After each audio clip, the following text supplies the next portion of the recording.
அஸ்ஸலாமு அலைக்கும். டெய்லி ஒரு சமையல்ல நாம இன்னைக்கு பார்க்க போறது சூப்பரான வெங்காய பராட்டா தான் பார்க்க போறோம். இதை எப்படி செய்றதுன்ட்டு பார்க்கலாம் வாங்க. ஒரு பவுல்ல 2 கப் அளவுக்கு மைதா எடுத்திருக்கேன் 1/4 கிலோ. 1 1/2 டீஸ்பூன் அளவு உப்பு சேர்த்துக்கிறேன். 1/4 டீஸ்பூன் அளவு ஆப்ப சோடா, 1/2 டீஸ்பூன் அளவு கொரகொரப்பா அரைச்ச பெருஞ்சீரகத்தூள் சேர்த்து இதை நல்லா ஒரு தடவை கலந்து விட்டுக்கோங்க. ஒரு பவுல்ல 2 முட்டைய உடைச்சு ஊத்திட்டு இதில சேர்த்துக்கோங்க. சேர்த்துட்டு மறுபடியும் அதையுமே நல்லா கலந்து விட்டுருங்க. ஒரு தேங்காய் பால், சின்ன தேங்காவா இருந்தா 1 தேங்காய், பெருசா இருந்தா பாதி மூடி போதும். நல்ல திக்கான தேங்காய் பால், முதல் பால், 2வது பால் எடுத்து வச்சுக்கோங்க.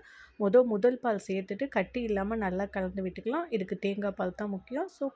நல்ல திக்கான தேங்காய் பாலா எடுத்து வச்சு இதில சேர்த்துக்கலாம். நான் முதல் பால் சேர்த்து எனக்கு பத்தல. 2வது தேங்காய் பால்ல கொஞ்சமா சேர்த்துட்டு நல்லா கலந்து விட்டுக்கிறேன். கட்டி இல்லாம கலந்துக்கோங்க. நான் கன்சிஸ்டன்சி காமிக்கிறேன். 200 கிராம் சாம்பார் வெங்காயம் எடுத்து பொடிசா கட் பண்ணி அதையுமே சேர்த்து நல்லா பெனஞ்சு விட்டுருங்க. வெங்காயம் வந்து மாவுல நல்லா பிளெண்ட் ஆகி வர அளவுக்கு நல்லா பெனஞ்சு சேர்த்துக்கணும். ஒரு பச்சை மிளகா, கொஞ்சமா மல்லி புதினா பொடிசா கட் பண்ணி அதையுமே சேர்த்துட்டு நல்லா ஒரு தடவை கலந்து விட்டுக்கோங்க. பாருங்கள், கன்சிஸ்டன்சி இந்த அளவுக்கு இருக்கணும். அடுப்பில் குண்டாலமான சின்ன ஒரு இரும்பு கடாயை வச்சுட்டு அதில் நிறைய எண்ணெய் ஊற்றிக்கோங்க. எண்ணெய் ஊற்றிட்டு ஒரு ஆப்பை நிறையா அள்ளி ஊற்றி இதே மாதிரி எல்லா சைடும் எண்ணெயை மேலே மேலே ஊற்றினீங்கன்னா சூப்பராக எலும்பி வந்துடும். மேலேயும் நல்லா பஃபியாக சூப்பராக பொரிஞ்சு வரும். 2 பக்கமும் கோல்டு கலரில் வர வரைக்கும் மீடியம் ஃப்ளேமில் வச்சு பொரிச்சு எடுத்தோன்னா சூப்பரான டேஸ்டியான வெங்காய பராட்டா நமக்கு ரெடி ஆகிடும். கண்டிப்பாக இதை ஒரு தடவை ட்ரை பண்ணி பாருங்கள்.